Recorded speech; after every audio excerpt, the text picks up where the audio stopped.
दोस्तों नमस्कार। हम लोग दिल्ली सल्तनत में गुलाम वंश को पढ़ रहे हैं और इसके प्रश्न उत्तर को पढ़ते हैं। आज के उसमें यह हम लोग की 30वीं क्लास होगी राकेश मोटिवेटर चैनल का, राकेश क्लासेस का। हम लोग आगे पढ़ते हैं और देखते हैं प्रश्न उत्तर क्या क्या है। देखिए, इसका पहला प्रश्न है, गुलाम वंश का संस्थापक कौन है? तो इसका गुलाम वंश का संस्थापक कुतुबुद्दीन ऐबक है। गुलाम वंश का प्रथम शासक कौन था? कुतुबुद्दीन ऐबक था। फिर दिल्ली सल्तनत का कौन सा सुल्तान लाख बख्श के नाम से जाना जाता था? तो लाख बख्श के नाम से जाना जाता था कुतुबुद्दीन ऐबक। फिर अगला क्वेश्चन है, 2.5 दिन का झोपड़ा क्या है? तो यह एक मस्जिद है। 2.5 दिन का झोपड़ा एक मस्जिद है। कुव्वत उल इस्लाम मस्जिद या 2.5 दिन के झोपड़ा का क्रमशः स्थित है? झोपड़ा का क्रमशः स्थित है। 2.5 दिन का झोपड़ा 2.5 दिन का झोपड़ा क्रमशः स्थित है। कहाँ स्थित है? दिल्ली और अजमेर में। निम्नलिखित में से किसने प्रसिद्ध कुतुब मीनार के निर्माण में योगदान नहीं दिया? नहीं देने वाला गयासुद्दीन था। फिर अगला क्वेश्चन मित्र, कुतुब मीनार किसके द्वारा पूरा किया गया था? तो वह इल्तुतमिश द्वारा पूरा किया गया था। कुतुबुद्दीन ऐबक की राजधानी कहाँ थी? लाहौर थी।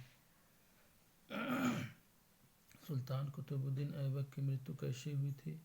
चौगान की क्रीड़ा के दौरान अस्त्र से गिरने के पश्चात उसकी मृत्यु हुई थी। निम्नलिखित में से किसने दिल्ली को सल्तनत की राजधानी के स्वरूप में स्थापित किया था? तो इल्तुतमिश ने किया था।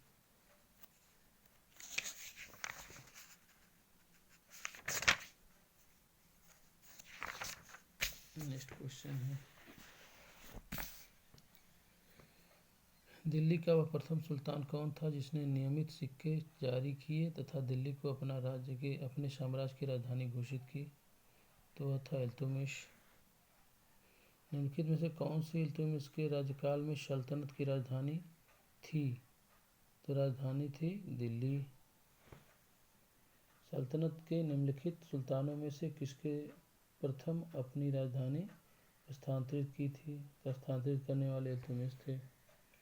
दिल्ली का प्रथम मुस्लिम शासक था इल्तुतमिश था। मुस्लिम शासक जिसका साम्राज्य दार उल इस्लाम का एक भाग माना गया तो वह था इल्तुतमिश। गुलाम का गुलाम किसे कहा जाता था? इल्तुतमिश को। निम्नलिखित में से कौन इल्तुतमिश का प्रतिद्वंदी नहीं था? तो प्रतिद्वंदी नहीं था मलिक अल्तुनिया। निम्नलिखित में से कौन मध्यकालीन भारत की प्रथम महिला शासिका थी? रजिया सुल्तान। मंगोल आक्रमणकारी चंगेज खां भारत की उत्तरी पश्चिम सीमा पर निम्नलिखित में से किसके शासनकाल में आया था? तो इल्तुतमिश के शासनकाल में आया था। दिल्ली का कौन सुल्तान मंगोल नेता चंगेज खां का समकालीन था? तो इल्तुतमिश था यह। किसके शासनकाल में मंगोल प्रथम बार सिंधु के तट पर देखे गए? इल्तुतमिश के शासनकाल में। चंगेज खान के अधीन मंगोलों ने भारत पर आक्रमण किया था, तो यह आक्रमण किया था इल्तुतमिश के शासनकाल में। कौन खान चंगेज खान का मूल नाम क्या था? तेमुचीन। निम्नलिखित तथ्यों पर विचार कीजिए तथा नीचे दिए गए कोट को। तो इल्तुतमिश के शासनकाल में चंगेज खान भगौड़े ख्वारिज्म की खोज सिंधु नदी तक पहुंचा था।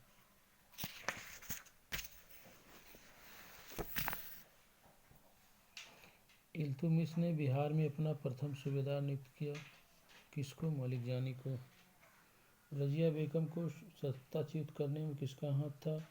तुर्कों का था।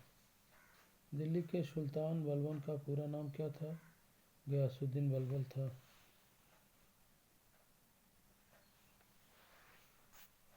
दिल्ली के किस सुल्तान के विषय में कहा गया है कि उसने रक्त और लौह की नीति अपनाई थी? तो यह था बलबन। किस दिल्ली के सुल्तान ने रक्त व लव की नीति अपनाई थी? बलबन ने। अपनी शक्ति को समेकित करने के बाद बलबन ने भव्य उपाधि धारण की थी, जिले इलाही की। प्रथम मुस्लिम शासक कौन था जिसने शासन के सिद्धांत को राजाओं के ईश्वरीय अधिकार सिद्धांत के समान से प्रतिपादित किया था? यह बलबन थे। निम्नलिखित में से किसने भारत में प्रसिद्ध फारसी त्योहार नौरोज आरंभ किया था? बलबन ने। निम्नलिखित सुल्तानों में से किसने गढ़मुक्तेश्वर की मस्जिद की दीवारों पर शिलालेख में स्वयं को खलीफा का सहायक कहा था? यह था बलबन। यह आर में आया है 2014 में। इस प्रकार दिल्ली सल्तनत के गुलाम अंशों के प्रश्नों की श्रृंखला खत्म होती है दोस्तों। तुगरिल खां किसके शासनकाल के दौरान विद्रोह किया था? तो यह था बलबन के साथ। अब इसी के साथ एक प्रश्न समाप्त होता है। नमस्कार दोस्तों।